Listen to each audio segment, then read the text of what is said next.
California. NASSCO, la National Steel and Shipbuilding Company, ha proporcionado más de 110 barcos a las flotas de todo el mundo durante las últimas 4 décadas. Desde petroleros a portacontenedores.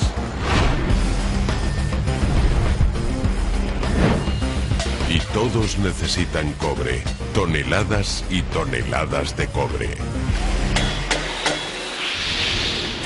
Aquí, cerca de 1.200 trabajadores se afanan en construir 11 barcos de transporte idénticos para la Armada de los Estados Unidos.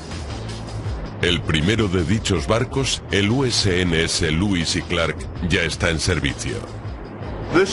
Se trata del barco auxiliar mayor y más moderno de la Armada estadounidense. Mide 209 metros de largo y 32 de ancho. Cada uno de estos barcos impulsados por energía eléctrica requiere una cantidad increíble de cables para funcionar. Hay aproximadamente 800 kilómetros de cable eléctrico que se usa para distribuir la electricidad por el sistema de bajo voltaje. También por el sistema de alto voltaje que funciona a 6.600 voltios y se usa para el sistema de propulsión, para manejar el barco por el agua. Pero el cobre se usa para mucho más que para los cables de los barcos. Utilizamos cobre para pintar los bajos del barco, para evitar que se adhieran elementos del mar. Usamos cobre en el interior del barco en aleaciones para las tuberías de agua de mar, para evitar la corrosión. Y también usamos cobre en la aleación de la hélice para asegurar una larga vida a esta. El cobre es el metal elegido para cualquier parte del barco que esté en contacto con el mar. Porque una de las propiedades más valiosas del cobre es su resistencia a la corrosión por agua salada. Nada más entrar en contacto con el agua, el metal genera una capa protectora de óxido. Los barcos mercantes y los navíos de guerra requieren durabilidad, y el cobre pasa la prueba del tiempo en uno de los entornos más corrosivos del planeta. Para hacer bombas, válvulas y sistemas de desalinización, los fabricantes de barcos emplean una aleación especial de cobre y níquel, cuproníquel. Para evitar la corrosión de los sistemas por los que circula agua de mar, los fabricamos en cuproníquel.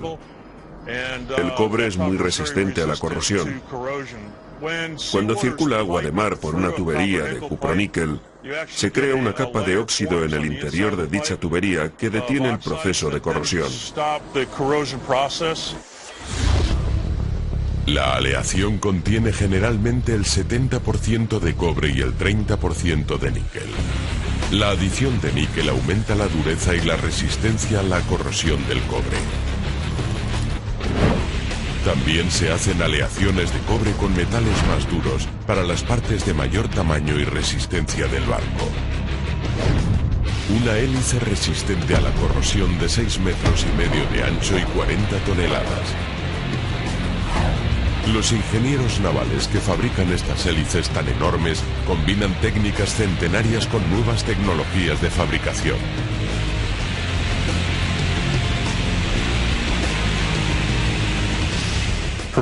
Normalmente las hélices se funden en una pieza. Una vez terminado el proceso de fundición, se quita el molde.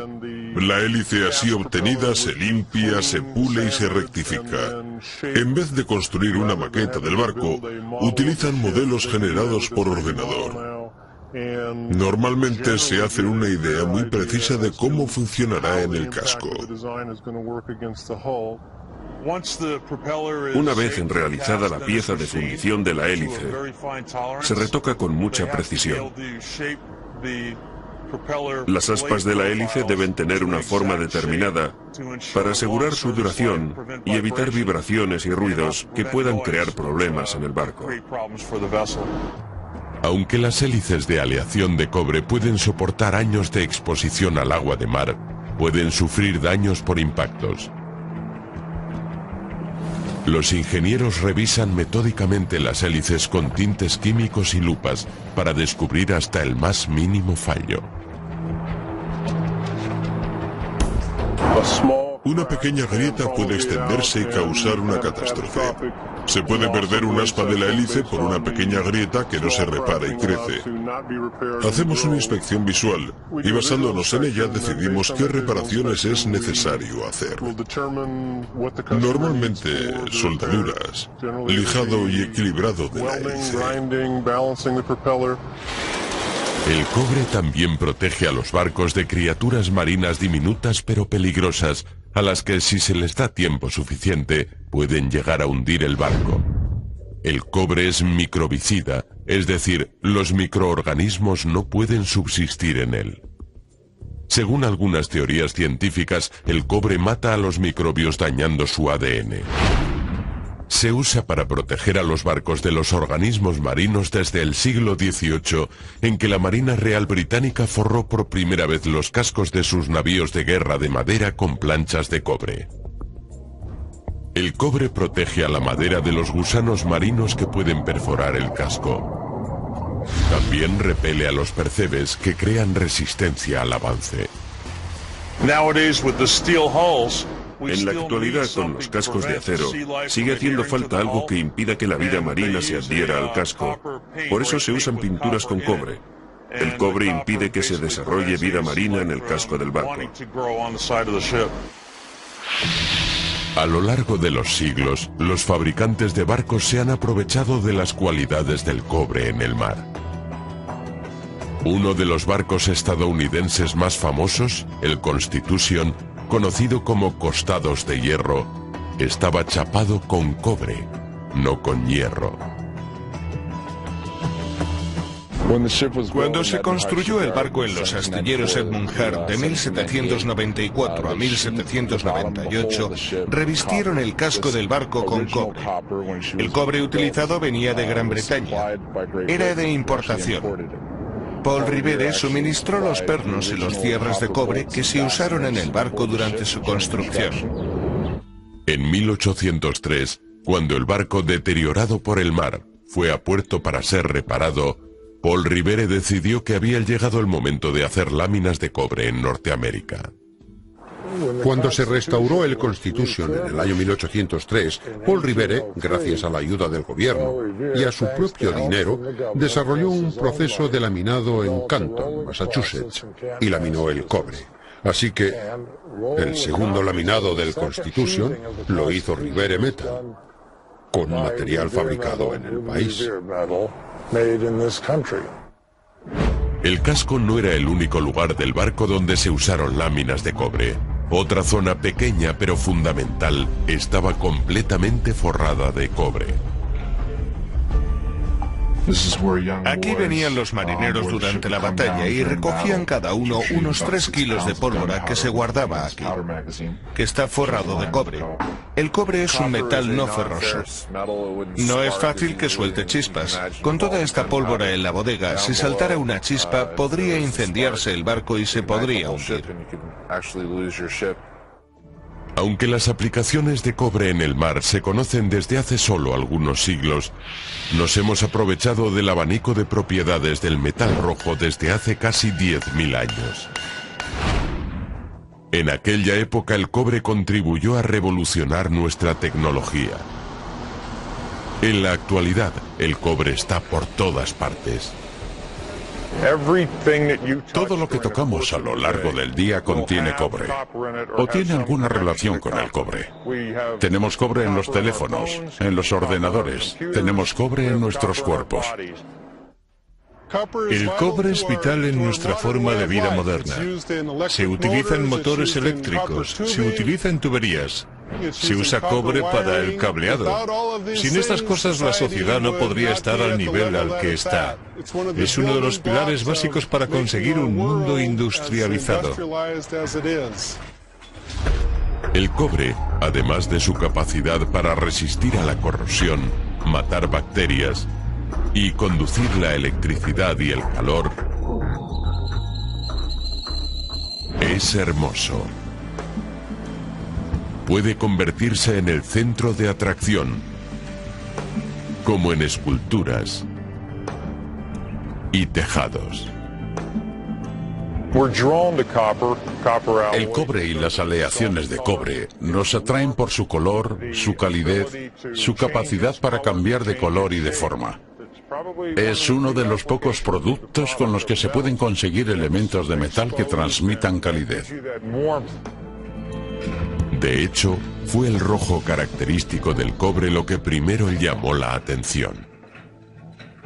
Es uno de los metales que descubrió el hombre hace 10.000 años. Eso fue debido a que el cobre es uno de los pocos metales que existe en forma metálica en la naturaleza. Un hombre de la antigüedad pudo ir caminando, ver un pequeño brillo metálico, recoger el objeto y descubrir que tenía un metal fácil de trabajar. Es blando. Le podían dar con facilidad gran variedad de formas.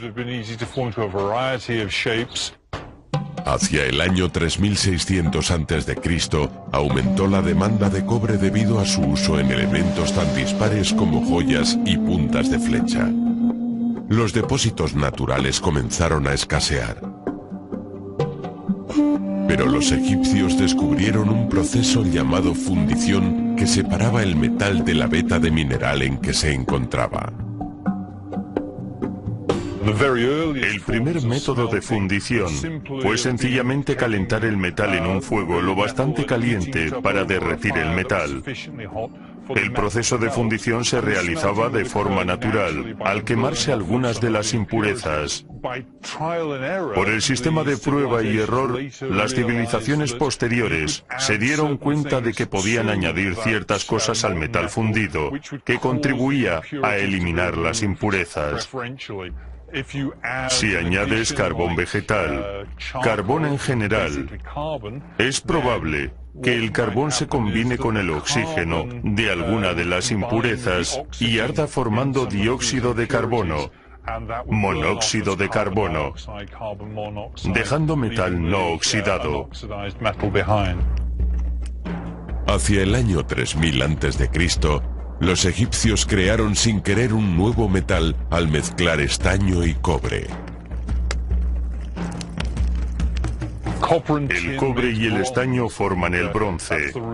Esa es la raíz de la expresión la Edad del Bronce, el periodo en que la humanidad comenzó a trabajar con estos materiales, a fabricar artefactos cada vez más complejos con estos materiales. El desarrollo del bronce marcó un hito en la historia de la humanidad, porque el cobre es relativamente blando, pero el bronce es más duro y resistente.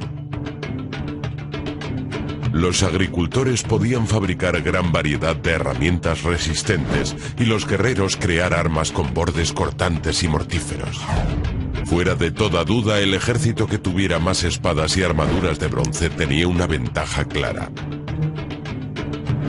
Durante muchos siglos el bronce fue el rey. Luego, desde los romanos en adelante, el hierro se convirtió en el metal base de las civilizaciones occidentales, pero el cobre haría un regreso espectacular. El cobre extraído de grandes yacimientos estaba destinado a conectar y vigorizar al mundo.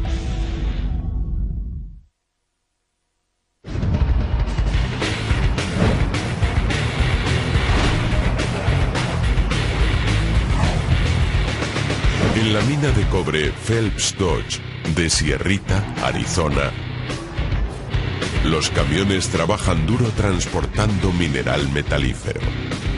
Estos camiones para minas están entre los más grandes del mundo. Pueden cargar hasta 260 toneladas de mineral de una vez.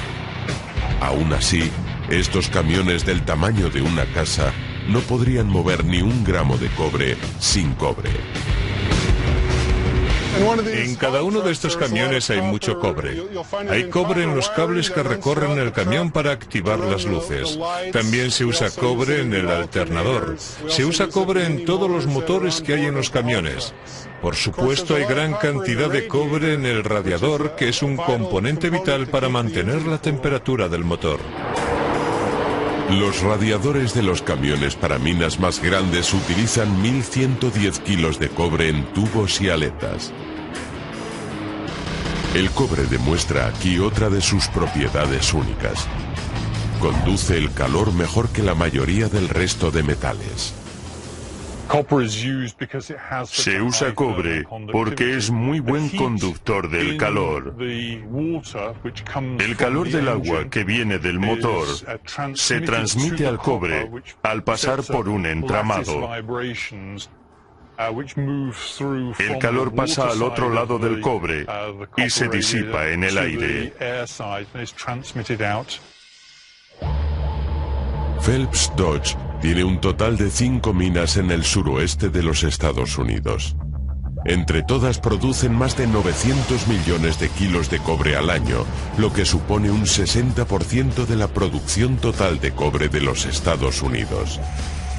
El proceso de extracción y refinado sigue varios pasos. El proceso comienza con el descubrimiento de una veta mediante perforaciones de exploración. Determinamos a dónde hay que ir para extraer la mena. Se usan barrenas explosivas para conseguir agujeros de 20 metros. Una vez hechos los agujeros, entra en acción el equipo de explosivos. Colocar cargas es una mezcla de tecnología punta y coreografía. Al final de este detonador electrónico hay un chip de ordenador. Se programa el tiempo de ignición del detonador. Se tienen que disparar de forma secuencial.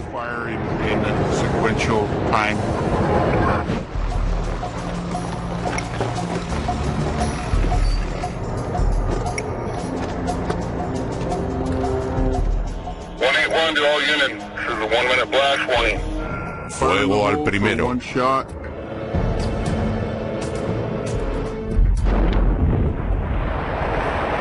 Una vez que la mena está suelta, las palas pueden cavar. El material que cabe en la cuchara pesa aproximadamente 65 toneladas. Así que en 4 paladas una excavadora puede cargar uno de nuestros camiones de 260 toneladas.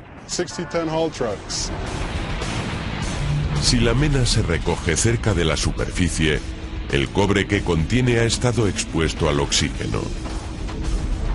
La oxidación puede transformar el cobre en óxido de cobre.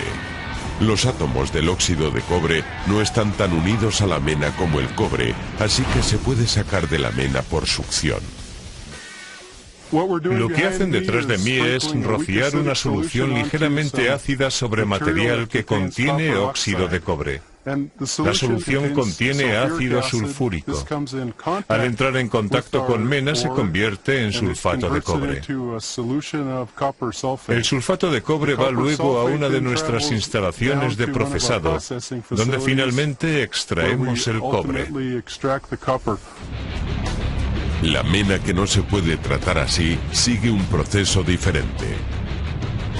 La roca que está a más profundidad en la meta es sulfuro y no se puede extraer con ácido, hay que separarla por flotación. El tercer paso del proceso de flotación es reducir la roca a pedazos manejables. El molino giratorio es un cono grande que ajusta dentro de un cilindro en forma de cono y literalmente se balancea. Cuando la roca queda atrapada entre ellos, entre las dos paredes, se machaca. Antes de poder refinar la mena, hay que molerla hasta que quede como arena en tambores enormes llamados molinos de bolas. Cada uno de estos molinos de 5 metros de alto por 6 de largo está lleno de bolas de acero del tamaño de una bola de béisbol que pulverizan la mena. Al mismo tiempo se añade a la mezcla agua y agentes químicos que forman lodo.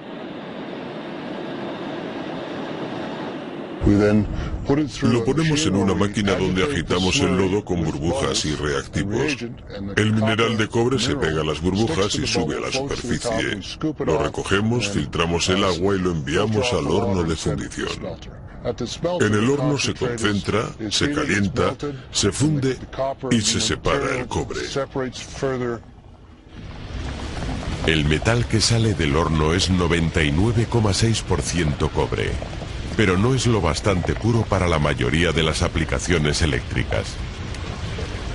Con este cobre impuro se forman placas llamadas ánodos.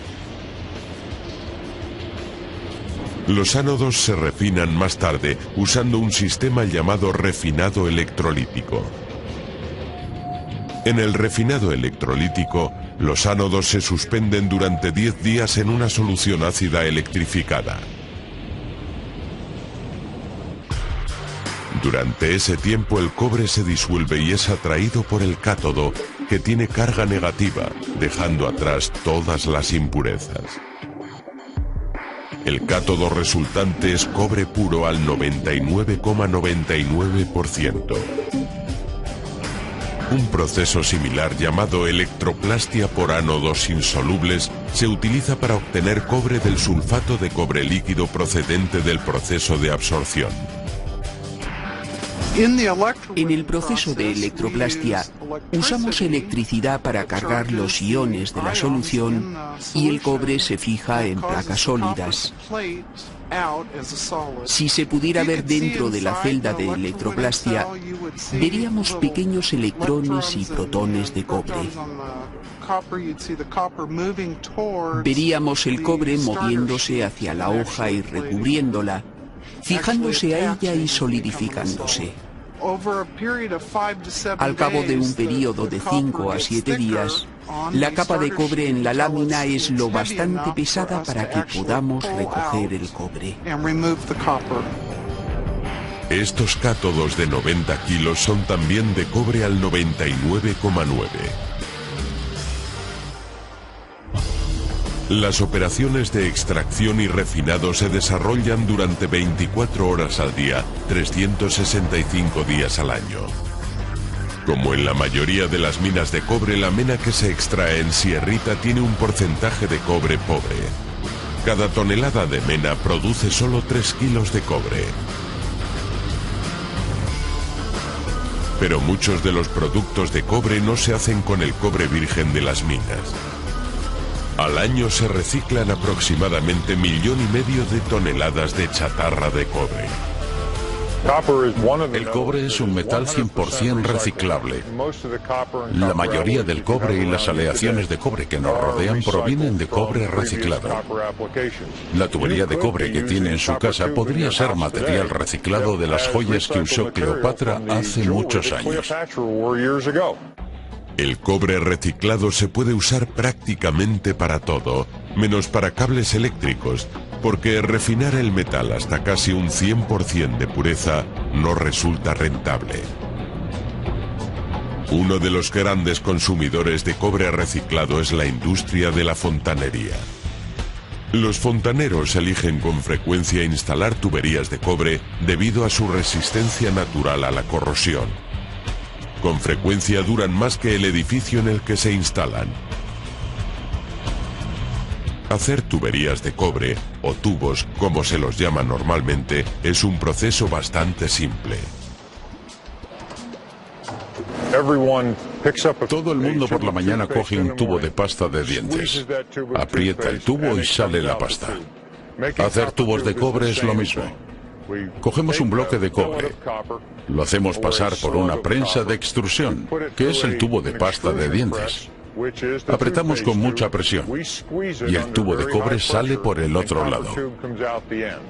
La única diferencia es que usamos un mandril u otro método para asegurarnos de que hay un agujero en el centro del tubo de cobre.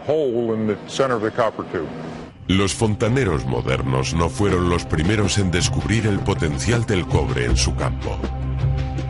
Los egipcios fabricaron algunas de las primeras tuberías de cobre.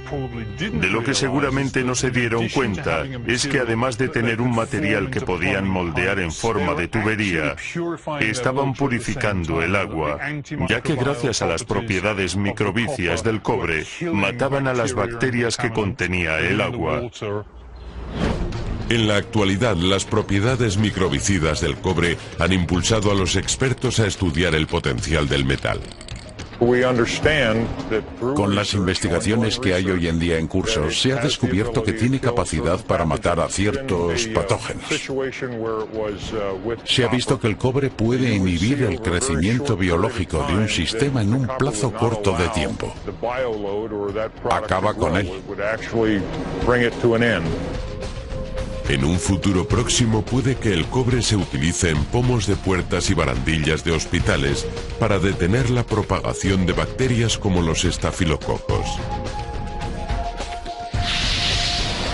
El cobre no se usa solo para fabricar objetos prácticos, se usa también para fabricar desde grandes campanas hasta iconos mundiales.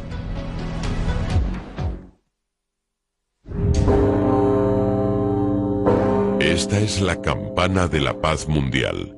Tiene 3,5 metros de alto y pesa 30.000 kilos. Es la campana oscilante más grande del mundo. Se encuentra en Newport, Kentucky, y se fabricó para conmemorar el cambio de milenio. Como la mayoría de las campanas está hecha de una aleación de cobre, con frecuencia denominada bronce de campana. La campana de la paz mundial está compuesta por un 80% de cobre y un 20% de estaño. La razón para usar esta proporción es la calidad del sonido. Hasta aproximadamente el año 1600 experimentaron con diferentes proporciones de cobre, zinc y estaño. Comprobaron que la combinación de 80% de cobre y 20% de estaño produce el mejor sonido. La campana se hizo igual que se hacían las campanas en la Edad Media, vertiendo bronce fundido en un molde. Pero verter metal para una campana de este tamaño suponía un reto impresionante. Teníamos 36.000 kilos de metal listo para verter. Calculamos que había que hacerlo en 4 minutos 54 segundos. Si se hacía demasiado lento, acabaría como la campana de la Libertad de Filadelfia. Si no se enfriaba de forma uniforme, existía el riesgo de que la campana se rajara la primera vez que se tañera, porque el metal no tendría consistencia, no tendría dureza suficiente. Los diseñadores de la campana de Campanas Verdin, Cincinnati, Ohio, contuvieron el aliento la primera vez que se ajustó el reloj para que liberara al badajo. Estábamos preocupados por lo que pudiera ocurrir. Confiábamos con no encontrarnos con otra campana de la Libertad. 18 segundos antes de medianoche se giró el interruptor y golpeó el badajo. Con el primer golpe supimos que estaba bien. Campanas Verdin fabrica campanas desde 1842. En la actualidad posee la fundición de campanas más antigua de los Estados Unidos. Fabrica unas 250 campanas grandes al año, la mayoría para iglesias y universidades. Fabrican las campanas usando un método desarrollado por ellos, utilizando arena en vez de arcilla para hacer los moldes. La arena es más eficaz. Al secarse se endurece mucho más rápido. A la arena se le da forma de campana usando un molde de aluminio. Prensamos la arena mucho y con cuidado para que cree la cavidad perfecta en la que se asiente la campana. La arena se pone tan dura como el hormigón. Luego lo giramos y tenemos el perfil interior de la campana. Luego ponemos la otra pieza y añadimos más arena. Hacemos exactamente lo mismo. Cuando rompemos la parte de la copa, quitamos el molde. Así podemos volver a unir las dos partes y crear una cavidad que reproduce de forma exacta tanto el interior como el exterior de la campana.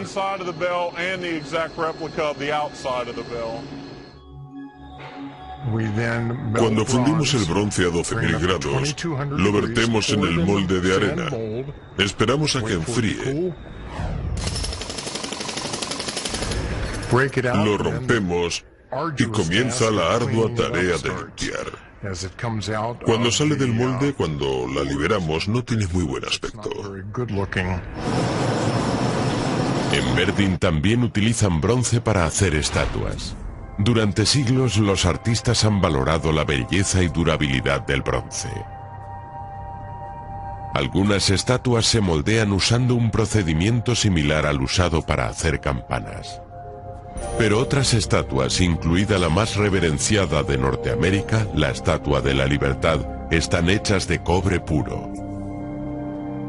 Puede parecer que es de cobre sólido, pero no lo es. Dentro hay una torre de hierro que fue diseñada por Eiffel, y es lo que denominamos armazón. Es una estructura muy compleja que aguanta la piel de la Estatua de la Libertad. La piel de la Dama de la Libertad se esculpió con 72.000 kilos de láminas de cobre puro. Antes de que la piel pudiera ser remachada al armazón, se dio forma a cada una de las 300 planchas usando una vieja técnica de herrería llamada repujado. Este proceso se sigue usando para detalles intrincados. El herrero Larry Stearns la utiliza para crear un ornamento de tejado. El repujado consiste en golpear una lámina para obtener lo opuesto a un relieve. Para realizar la técnica del repujado, se comienza con una plancha de cobre blando y martilleas hasta darle forma. A medida que golpeas se va endureciendo hasta el punto en que se hace quebradiza y se parte. Generalmente se emplea también un procedimiento llamado templado. El templado consiste simplemente en calentar el cobre, pero la técnica no es nada sencilla. En el cobre, los átomos están dispuestos en una estructura cristalina determinada. Llega un momento en que la única forma de seguir deformando el material es que esa disposición se produzca entre los límites entre los cristales. En el templado, calientas el material hasta una temperatura que está por debajo del punto de fusión, pero lo bastante alta para que los átomos puedan distribuirse. Entonces puedes volver a deformar el material. Por eso el cobre hay que trabajarlo con la técnica del templado y hacerlo varias veces.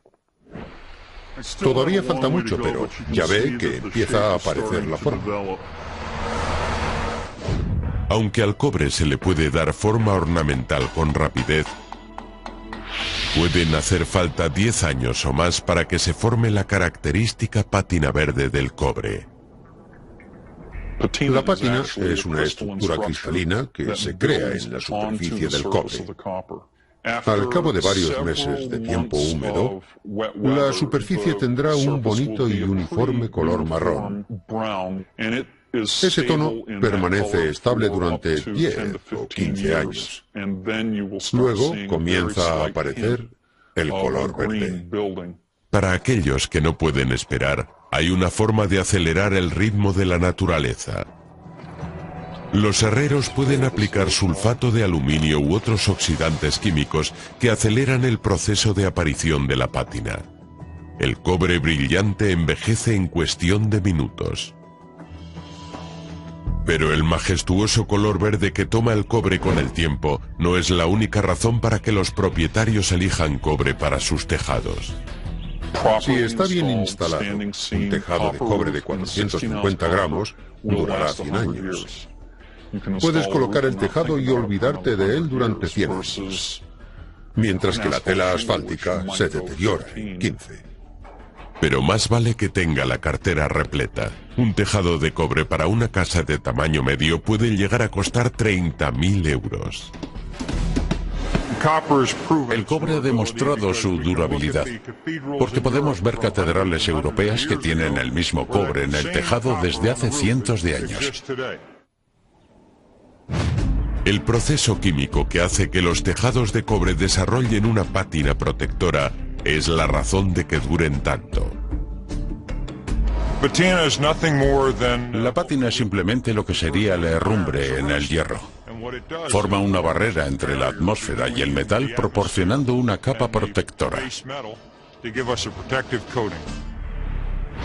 Los tejados y las campanas muestran que el cobre es ideal para proyectos medianos y grandes.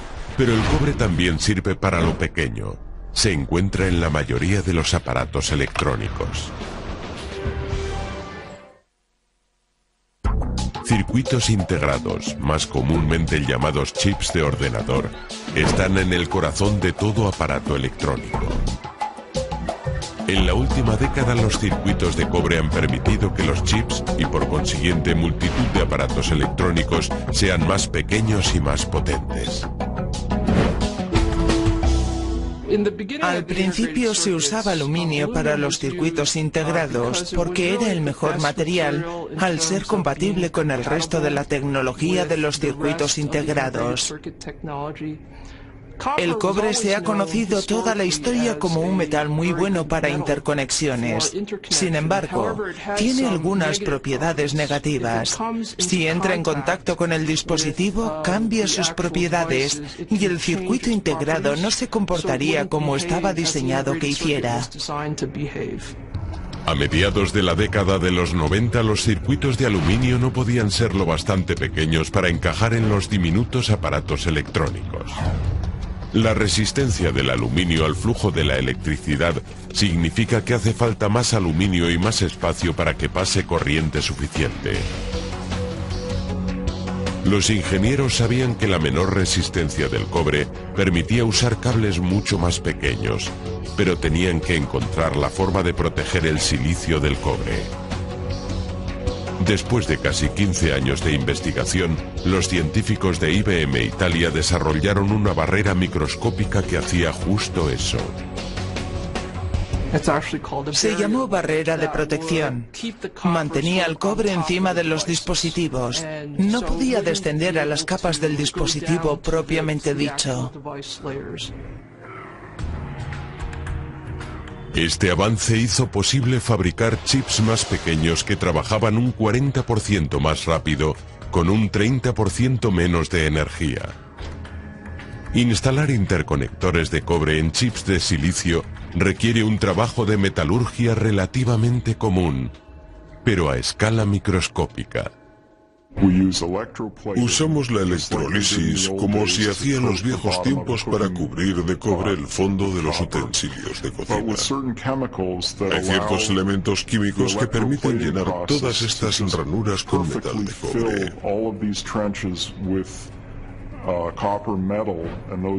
Estos son nuestros interconectores. Son 1000 veces más delgados que un cabello humano. El ensamblado tiene lugar en lo que se llama una habitación limpia. No se puede admitir ni una mota de polvo porque será más grande que los interconectores que queremos fabricar. Los bloquearía, crearía un defecto que anularía el circuito. Los conectores de cobre no han llegado a los nuevos ordenadores por casualidad. Desde que el poder de la electricidad se controló por primera vez a finales de la década de 1800, el cobre ha tenido un papel preponderante en la distribución y control de la corriente eléctrica. Un átomo neutral de cobre tiene 29 electrones. Es un buen conductor de la electricidad porque el cobre da con facilidad sus electrones más externos. Estos 29 electrones se mueven con libertad de un átomo de cobre a otro. Si pudiéramos ver dentro de la estructura del átomo, podríamos ver que los electrones van de un lado a otro entre los átomos de cobre, casi libres de obstáculos. Mientras que en otros elementos metálicos y no metálicos, la transferencia de electrones sucede de forma más específica. Los electrones saltan de un átomo al de al lado. Es muy fácil acelerar los electrones en presencia de un campo eléctrico. Como consecuencia, el cable de cobre es muy sensible a los impulsos eléctricos. Solo la plata conduce la electricidad mejor que el cobre, pero el cobre es mucho más barato. El mundo actual está cubierto por un entramado de cables eléctricos que llevan energía a hogares y empresas. Los cables se hacen casi exclusivamente de cobre, excepto aquellos que cubren largas distancias. Para esos casos es mejor el aluminio ya que es más ligero y evita que los tendidos aéreos se comben. Cerro Wire, en Ogden, Utah, fabrica cables de diferentes calibres para uso doméstico e industrial. Los diferentes calibres se obtienen pasando el cable por diferentes fundidoras de presión, cada una más pequeña que la anterior. No se trata simplemente de estirar. No puedes controlar el proceso haciéndolo como si fabricaras caramelo, cogiendo un pedazo grande y estirando. Hay que controlar el diámetro cuando pasas a la siguiente máquina. Reduces otro 25%. Tiene que estar perfectamente redondo, tener el diámetro perfecto antes de pasar a la siguiente presión.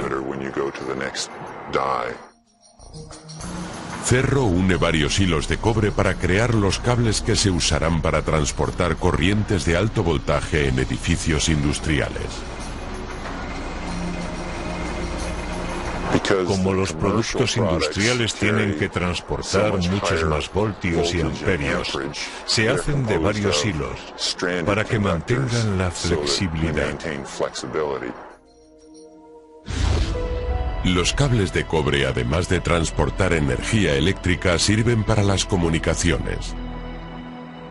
En 1866, el primer cable transatlántico logró transportar un mensaje 4.000 kilómetros, desde Nueva York a Londres.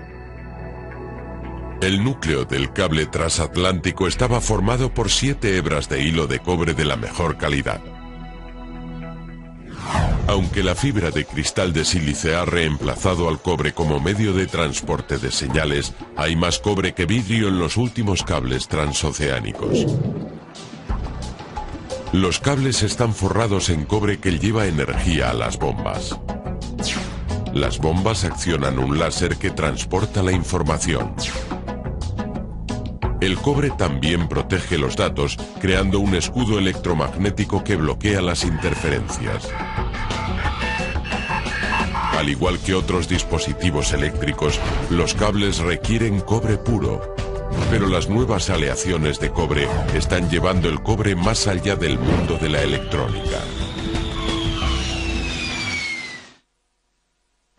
La importancia industrial del cobre en el siglo XXI ha aumentado debido a la facilidad para combinarlo con otros metales. El estaño y el zinc han sido los elementos principales de aleación. Pero en la actualidad hay muchos otros, incluyendo el aluminio, el berilo, el cromo y el manganeso. Se consiguen aleaciones de propiedades físicas y mecánicas únicas. En la actualidad se utilizan unas 400 aleaciones de cobre. En un futuro próximo puede aparecer una nueva aleación de cobre en la etiqueta cosida a su ropa y unida a la mayoría de los productos que compre. Los ingenieros están trabajando en una aleación de cobre ni silicio que mantendrá la conductividad del silicio y será además lo bastante resistente para mantener una antena diminuta de solo 35 micrones, la 10ª parte de una hoja de papel. Una antena incrustada en la etiqueta transmitirá información sobre el cliente o sobre el producto a un ordenador para informar al vendedor sobre las preferencias del consumidor o la disponibilidad del producto. Ansonia Copper and Brass, de Waterbury, Connecticut, fabrica aleaciones especiales para clientes con necesidades muy especiales. Una de las aleaciones especiales que fabricamos es para la industria aeroespacial. Los clientes necesitan buena conductividad eléctrica y un cable fuerte para que pueda soportar el uso constante. También tiene que poder ascender 14.000 metros, porque el material cambia de tamaño con los cambios de altitud. La aleación que se usa para fabricar las riostras de los aviones está formada por un 90% de cobre y un 10% de aluminio. En este caso, el aluminio añade dureza al cobre. Se controla cada paso del proceso porque la menor variación en la fórmula predeterminada puede provocar un fallo catastrófico en el avión. Antes y durante el proceso de fundición, los supervisores toman muestras para asegurarse de que la mezcla es la correcta y está libre de impurezas. Tomamos una muestra, hacemos una placa con ella y la mandamos al laboratorio de análisis. La estudiamos con atención para comprobar si podemos continuar con el proceso. Si surgen problemas, hacemos las rectificaciones precisas en el horno de fundición.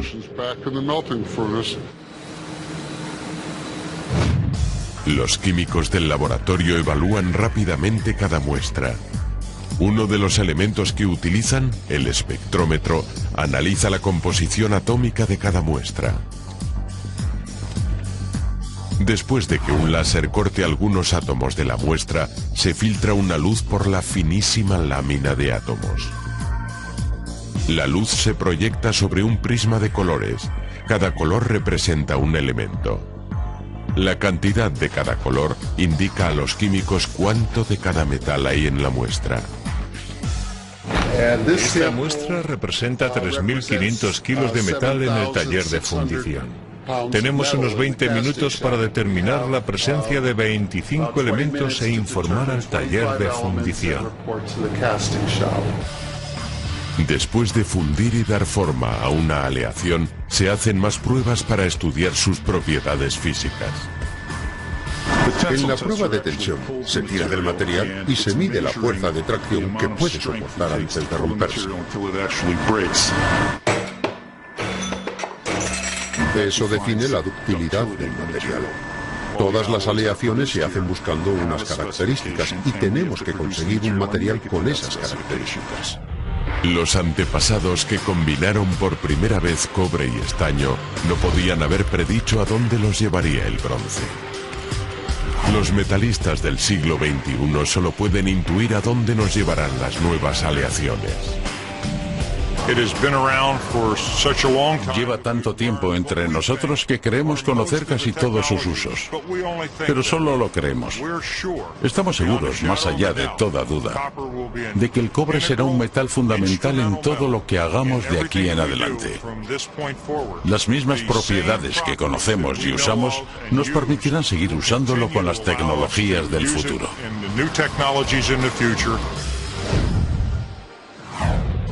El cobre está entre las maravillas que raramente festejamos, pero ha contribuido al avance de la tecnología. Este metal de méritos poco reconocidos y sus aleaciones son una promesa de que seguirá nuestro ritmo de obtener tesoros tecnológicos de las fuentes de la naturaleza.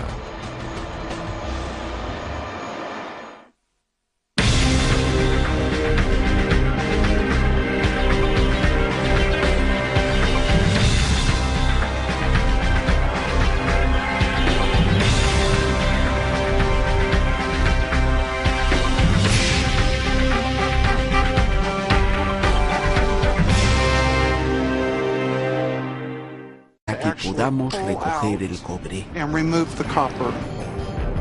Estos cátodos de 90 kilos son también de cobre al 99,9. Las operaciones de extracción y refinado se desarrollan durante 24 horas al día, 365 días al año.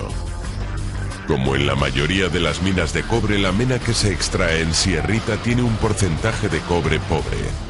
Cada tonelada de mena produce solo 3 kilos de cobre. Pero muchos de los productos de cobre no se hacen con el cobre virgen de las minas. Al año se reciclan aproximadamente 1,5 millones de toneladas de chatarra de cobre. El cobre es un metal 100% reciclable. La mayoría del cobre y las aleaciones de cobre que nos rodean provienen de cobre reciclado. La tubería de cobre que tiene en su casa podría ser material reciclado de las joyas que usó Cleopatra hace muchos años. El cobre reciclado se puede usar prácticamente para todo, menos para cables eléctricos, porque refinar el metal hasta casi un 100% de pureza no resulta rentable. Uno de los grandes consumidores de cobre reciclado es la industria de la fontanería.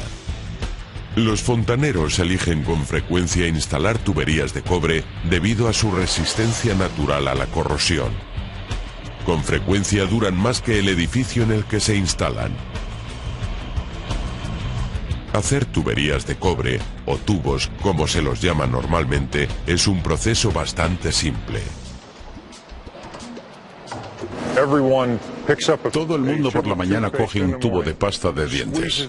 Aprieta el tubo y sale la pasta. Hacer tubos de cobre es lo mismo. Cogemos un bloque de cobre, lo hacemos pasar por una prensa de extrusión, que es el tubo de pasta de dientes. Apretamos con mucha presión y el tubo de cobre sale por el otro lado. La única diferencia es que usamos un mandril u otro método para asegurarnos de que hay un agujero en el centro del tubo de cobre.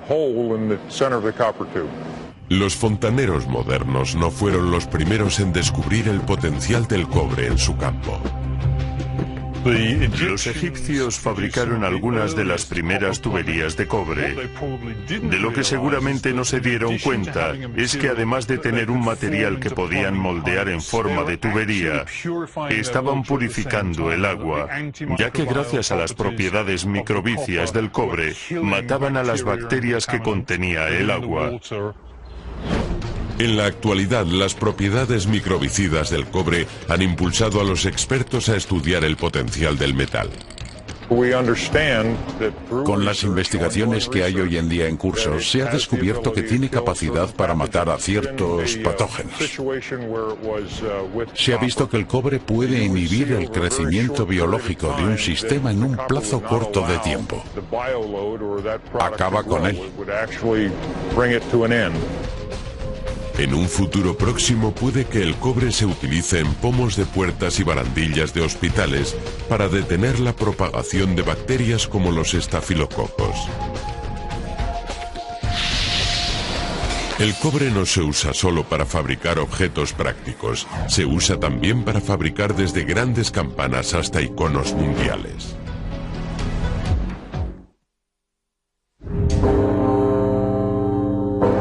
Esta es la campana de la paz mundial. Tiene 3,5 metros de alto y pesa 30.000 kilos. Es la campana oscilante más grande del mundo. Se encuentra en Newport, Kentucky, y se fabricó para conmemorar el cambio de milenio. Como la mayoría de las campanas está hecha de una aleación de cobre, con frecuencia denominada bronce de campana. La campana de la paz mundial está compuesta por un 80% de cobre y un 20% de estaño. La razón para usar esta proporción es la calidad del sonido. Hasta aproximadamente el año 1600 experimentaron con diferentes proporciones de cobre, zinc y estaño. Comprobaron que la combinación de 80% de cobre y 20% de estaño produce el mejor sonido. La campana se hizo igual que se hacían las campanas en la Edad Media, vertiendo bronce fundido en un molde. Pero verter metal para una campana de este tamaño suponía un reto impresionante.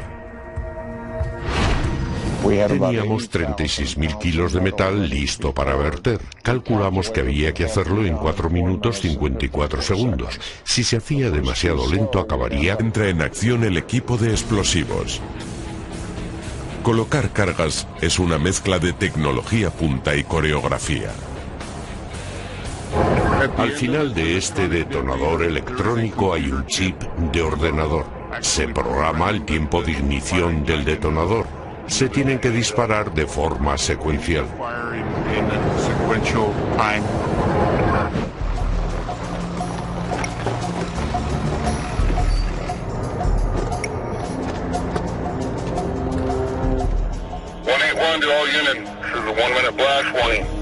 Fuego al primero. Una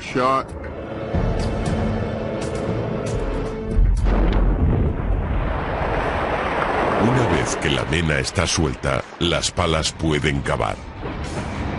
El material que cabe en la cuchara pesa aproximadamente 65 toneladas.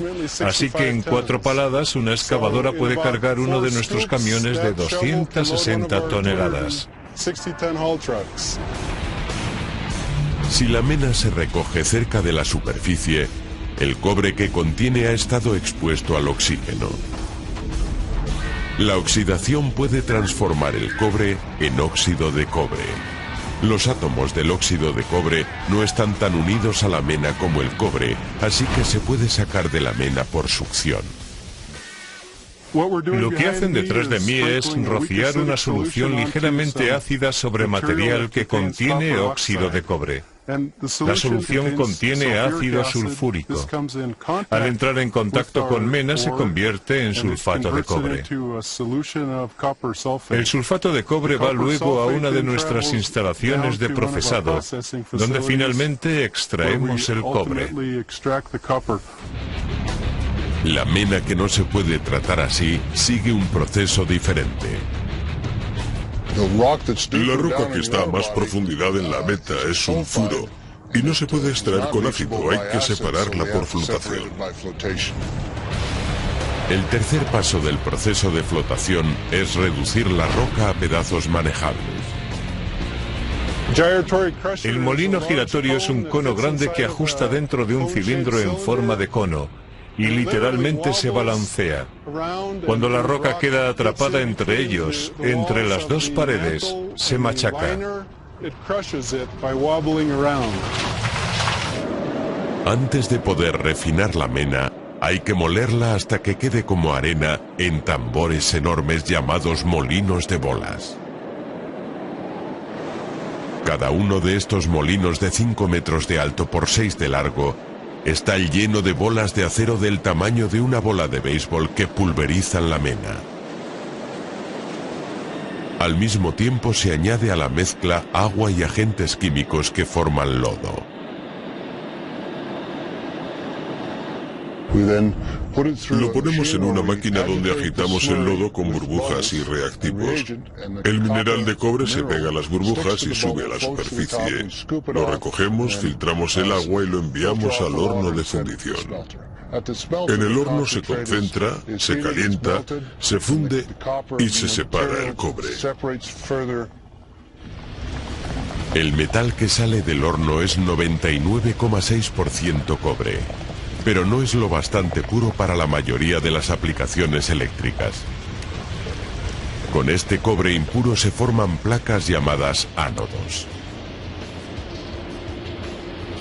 Los ánodos se refinan más tarde usando un sistema llamado refinado electrolítico. En el refinado electrolítico, los ánodos se suspenden durante 10 días en una solución ácida electrificada. Durante ese tiempo el cobre se disuelve y es atraído por el cátodo, que tiene carga negativa, dejando atrás todas las impurezas.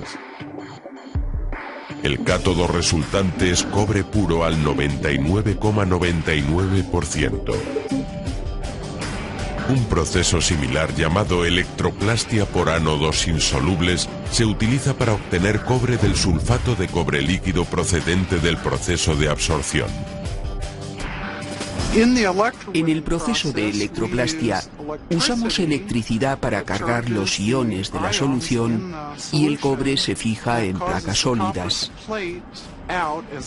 Si se pudiera ver dentro de la celda de electroplastia, veríamos pequeños electrones y protones de cobre. Veríamos el cobre moviéndose hacia la hoja y recubriéndola, fijándose a ella y solidificándose. Al cabo de un periodo de 5 a 7 días, la capa de cobre en la lámina es lo bastante pesada para... El cobre también protege a los barcos de criaturas marinas diminutas pero peligrosas, a las que si se les da tiempo suficiente, pueden llegar a hundir el barco. El cobre es microbicida, es decir, los microorganismos no pueden subsistir en él. Según algunas teorías científicas, el cobre mata a los microbios dañando su ADN.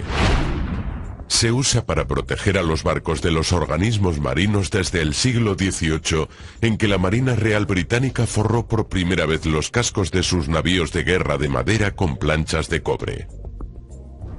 El cobre protege a la madera de los gusanos marinos que pueden perforar el casco. También repele a los percebes que crean resistencia al avance. En la actualidad, con los cascos de acero, sigue haciendo falta algo que impida que la vida marina se adhiera al casco. Por eso se usan pinturas con cobre. El cobre impide que se desarrolle vida marina en el casco del barco. A lo largo de los siglos, los fabricantes de barcos se han aprovechado de las cualidades del cobre en el mar. Uno de los barcos estadounidenses más famosos, el Constitution, conocido como costados de hierro, estaba chapado con cobre, no con hierro.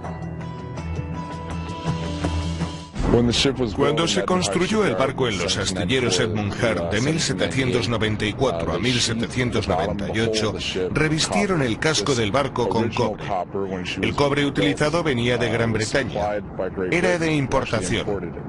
Paul Revere suministró los pernos y los cierres de cobre que se usaron en el barco durante su construcción.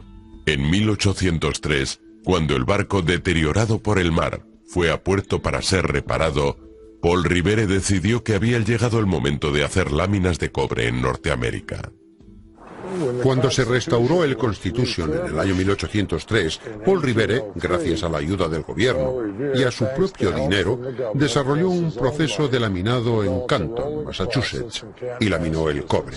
Así que el segundo laminado del Constitution lo hizo Revere Metal, con material fabricado en el país. El casco no era el único lugar del barco donde se usaron láminas de cobre. Otra zona pequeña pero fundamental estaba completamente forrada de cobre. Aquí venían los marineros durante la batalla y recogían cada uno unos 3 kilos de pólvora que se guardaba aquí, que está forrado de cobre. El cobre es un metal no ferroso. No es fácil que suelte chispas. Con toda esta pólvora en la bodega, si saltara una chispa, podría incendiarse el barco y se podría hundir. Aunque las aplicaciones de cobre en el mar se conocen desde hace solo algunos siglos, nos hemos aprovechado del abanico de propiedades del metal rojo desde hace casi 10.000 años. En aquella época el cobre contribuyó a revolucionar nuestra tecnología. En la actualidad, el cobre está por todas partes. Todo lo que tocamos a lo largo del día contiene cobre, o tiene alguna relación con el cobre. Tenemos cobre en los teléfonos, en los ordenadores, tenemos cobre en nuestros cuerpos. El cobre es vital en nuestra forma de vida moderna. Se utiliza en motores eléctricos, se utiliza en tuberías. Se usa cobre para el cableado. Sin estas cosas la sociedad no podría estar al nivel al que está. Es uno de los pilares básicos para conseguir un mundo industrializado. El cobre, además de su capacidad para resistir a la corrosión, matar bacterias y conducir la electricidad y el calor, es hermoso. Puede convertirse en el centro de atracción, como en esculturas y tejados. El cobre y las aleaciones de cobre nos atraen por su color, su calidez, su capacidad para cambiar de color y de forma. Es uno de los pocos productos con los que se pueden conseguir elementos de metal que transmitan calidez. De hecho, fue el rojo característico del cobre lo que primero llamó la atención. Es uno de los metales que descubrió el hombre hace 10.000 años. Eso fue debido a que el cobre es uno de los pocos metales que existe en forma metálica en la naturaleza. Un hombre de la antigüedad pudo ir caminando, ver un pequeño brillo metálico, recoger el objeto y descubrir que tenía un metal fácil de trabajar. Es blando. Le podían dar con facilidad gran variedad de formas. Hacia el año 3600 a.C., aumentó la demanda de cobre debido a su uso en elementos tan dispares como joyas y puntas de flecha. Los depósitos naturales comenzaron a escasear. Pero los egipcios descubrieron un proceso llamado fundición que separaba el metal de la veta de mineral en que se encontraba. El primer método de fundición fue sencillamente calentar el metal en un fuego lo bastante caliente para derretir el metal. El proceso de fundición se realizaba de forma natural, al quemarse algunas de las impurezas. Por el sistema de prueba y error, las civilizaciones posteriores se dieron cuenta de que podían añadir ciertas cosas al metal fundido, que contribuía a eliminar las impurezas. Si añades carbón vegetal, carbón en general, es probable que el carbón se combine con el oxígeno de alguna de las impurezas y arda formando dióxido de carbono, monóxido de carbono, dejando metal no oxidado. Hacia el año 3000 a.C., los egipcios crearon sin querer un nuevo metal al mezclar estaño y cobre. El cobre y el estaño forman el bronce. Esa es la raíz de la expresión la Edad del Bronce, el periodo en que la humanidad comenzó a trabajar con estos materiales, a fabricar artefactos cada vez más complejos con estos materiales. El desarrollo del bronce marcó un hito en la historia de la humanidad, porque el cobre es relativamente blando, pero el bronce es más duro y resistente. Los agricultores podían fabricar gran variedad de herramientas resistentes y los guerreros crear armas con bordes cortantes y mortíferos. Fuera de toda duda, el ejército que tuviera más espadas y armaduras de bronce tenía una ventaja clara. Durante muchos siglos el bronce fue el rey. Luego, desde los romanos en adelante, el hierro se convirtió en el metal base de las civilizaciones occidentales, pero el cobre haría un regreso espectacular. El cobre extraído de grandes yacimientos estaba destinado a conectar y vigorizar al mundo.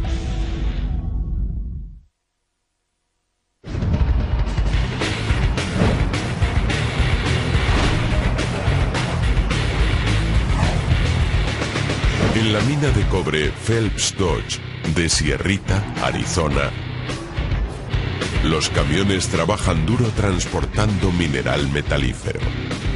Estos camiones para minas están entre los más grandes del mundo. Pueden cargar hasta 260 toneladas de mineral de una vez. Aún así, estos camiones del tamaño de una casa no podrían mover ni un gramo de cobre sin cobre. En cada uno de estos camiones hay mucho cobre. Hay cobre en los cables que recorren el camión para activar las luces. También se usa cobre en el alternador. Se usa cobre en todos los motores que hay en los camiones. Por supuesto, hay gran cantidad de cobre en el radiador, que es un componente vital para mantener la temperatura del motor. Los radiadores de los camiones para minas más grandes utilizan 1110 kilos de cobre en tubos y aletas. El cobre demuestra aquí otra de sus propiedades únicas. Conduce el calor mejor que la mayoría del resto de metales. Se usa cobre porque es muy buen conductor del calor. El calor del agua que viene del motor se transmite al cobre al pasar por un entramado. El calor pasa al otro lado del cobre y se disipa en el aire. Phelps Dodge tiene un total de 5 minas en el suroeste de los Estados Unidos. Entre todas producen más de 900 millones de kilos de cobre al año, lo que supone un 60% de la producción total de cobre de los Estados Unidos. El proceso de extracción y refinado sigue varios pasos. El proceso comienza con el descubrimiento de una veta mediante perforaciones de exploración. Determinamos a dónde hay que ir para extraer la mena. Se usan barrenas explosivas para conseguir agujeros de 20 metros. Una vez hechos los agujeros en California, NASSCO, la National Steel and Shipbuilding Company, ha proporcionado más de 110 barcos a las flotas de todo el mundo durante las últimas 4 décadas. Desde petroleros a portacontenedores.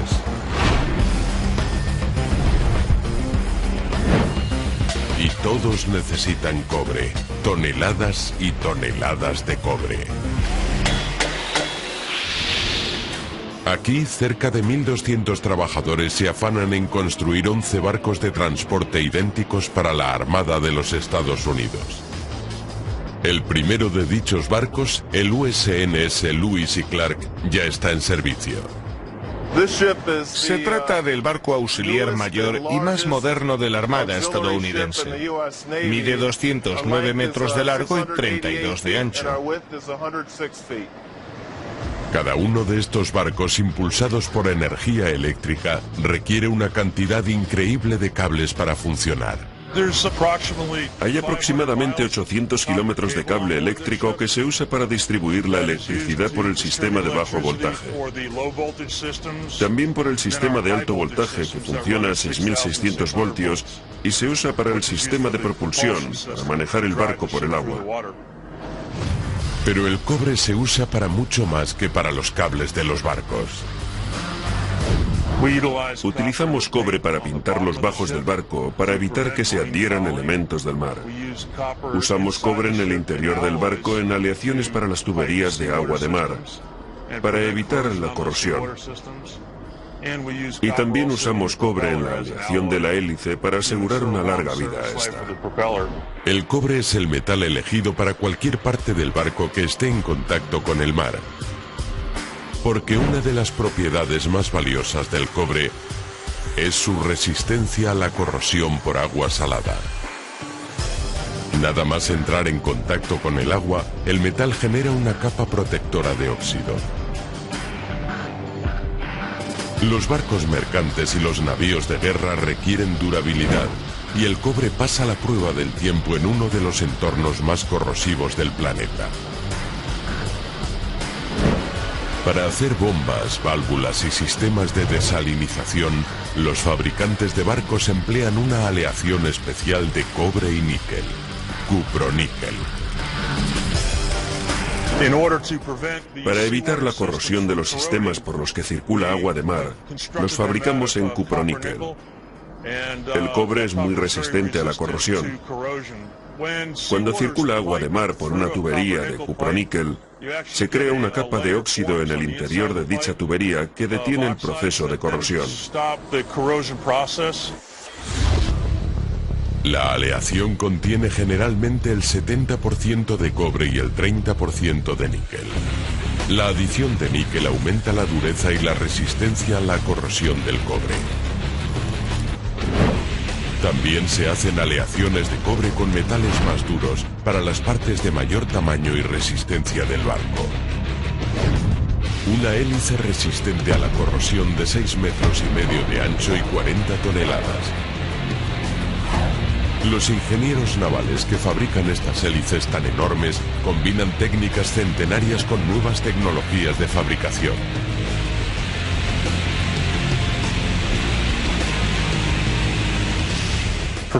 Normalmente las hélices se funden en una pieza. Una vez terminado el proceso de fundición, se quita el molde. La hélice así obtenida se limpia, se pule y se rectifica.